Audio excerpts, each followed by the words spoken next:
In the heart of the Mojave Desert, inside a boiling cavern that never cools and barely contains enough oxygen for life, lives the rarest fish on Earth. Fewer than 40 remain. Trapped for thousands of years in a pool with no exit, the Devil's Hole pupfish shouldn't exist, yet somehow it does. This is the story of a species that defies biology, geology, and even common sense.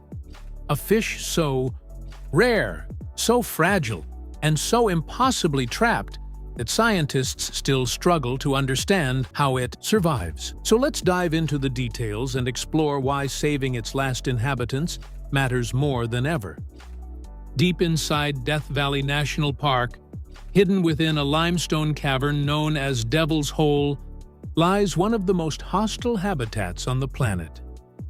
At first glance, it looks like nothing, just a narrow, shimmering crack in the rock.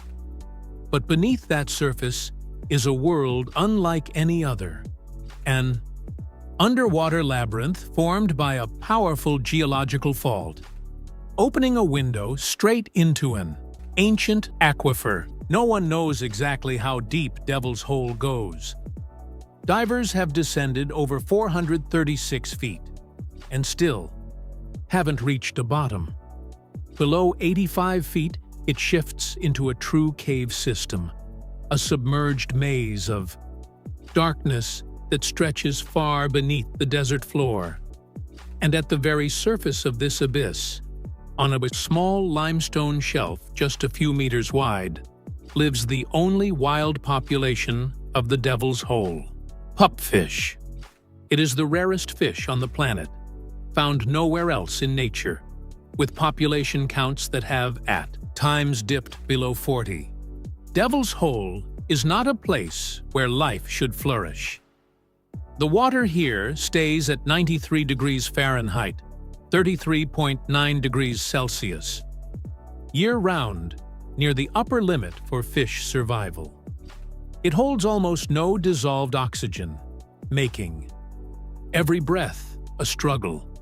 And because sunlight barely reaches the tiny shelf, algae, the pupfish's main food source, grows in minimal amounts.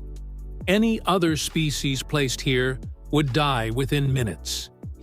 Yet the Devil's Hole pupfish has persisted for thousands of years, gradually sculpted by natural selection into a true extremophile. Small, iridescent, endlessly active, these fish behave with an almost puppy-like curiosity. This is why early scientists named them pupfish.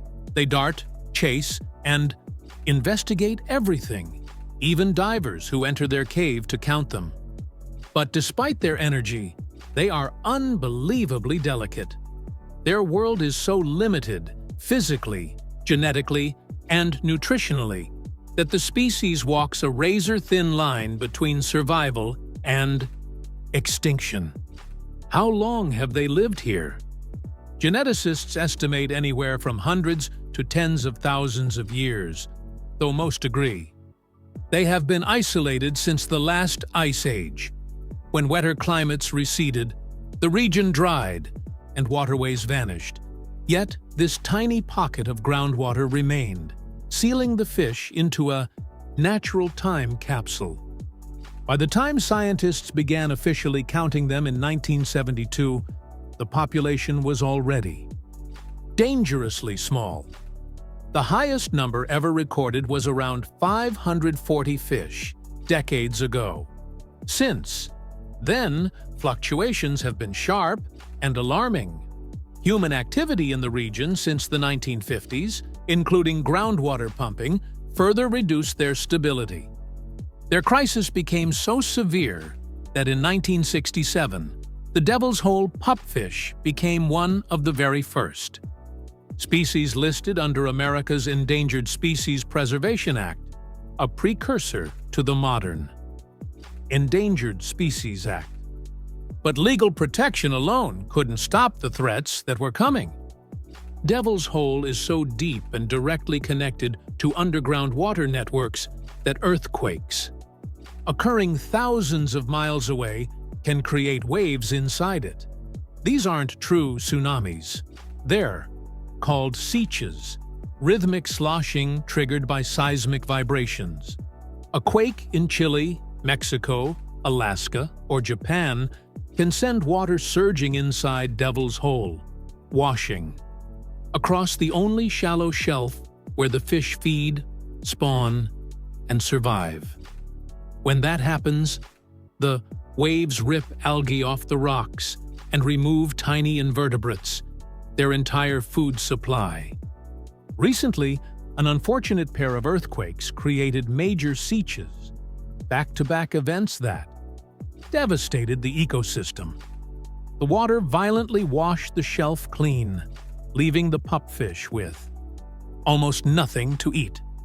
Within months, the wild population crashed from more than 200 fish in September 2024 to as few as 20 by February.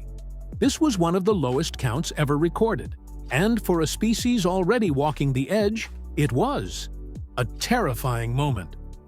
1 mile from Devil's Hole, in the middle of the Mojave Desert, sits the Ash Meadows Fish Conservation Facility, a human-built replica of Devil's Hole. But it isn't designed to be comfortable. It's designed to be miserable. Because that's the only way the fish can survive. To save this species, scientists had to recreate extreme temperatures, low oxygen levels, and limited light. In short, they had to build a bad ecosystem on purpose.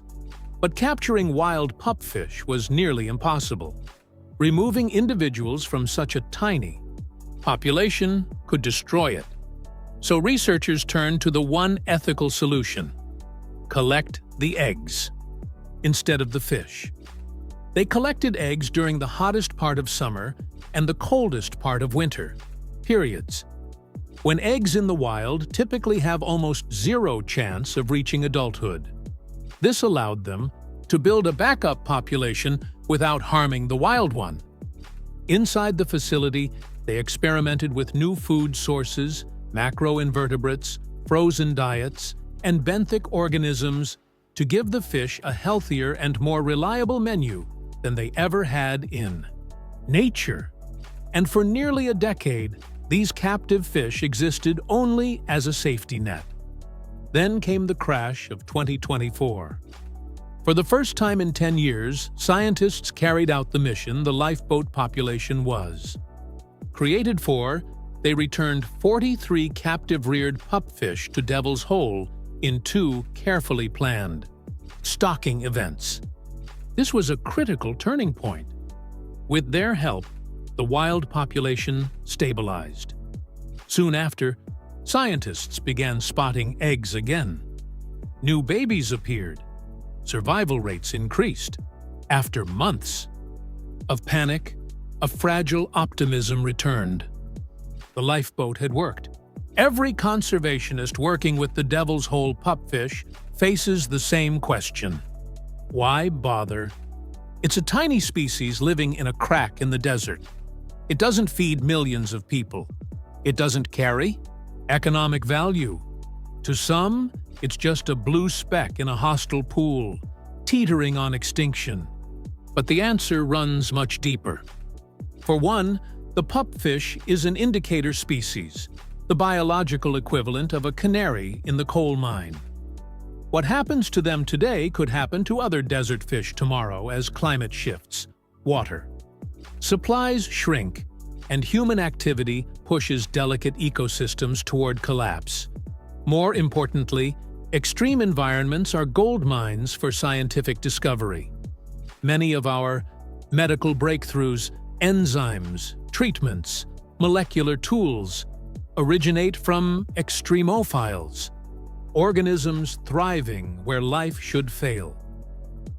The Devil's Hole pupfish is one of the most extraordinary vertebrates on Earth, surviving in a pocket of water so hot and oxygen-starved that almost no other fish could live there. When oxygen levels plunge, it uses a rare metabolic strategy, producing ethanol to endure extreme hypoxia. This unusual ability may hold valuable clues for medical and biological research. Yet, the species has been pushed to the edge repeatedly. Human groundwater pumping in the mid-20th century nearly drained Devil's Hole, and other human-driven changes have caused multiple population crashes over the last 60 years. With a natural habitat smaller than a bedroom and wild numbers that have dipped below 40, the species faces constant risk. Still, it has persisted for thousands of years, thanks to intense conservation efforts, including captive lifeboat populations and strict habitat protection. The world's rarest fish now has a fragile but real chance at survival. The Devil's Hole pupfish shouldn't exist, but it does. Against heat, hunger, earthquakes, and time. Itself, it continues to survive.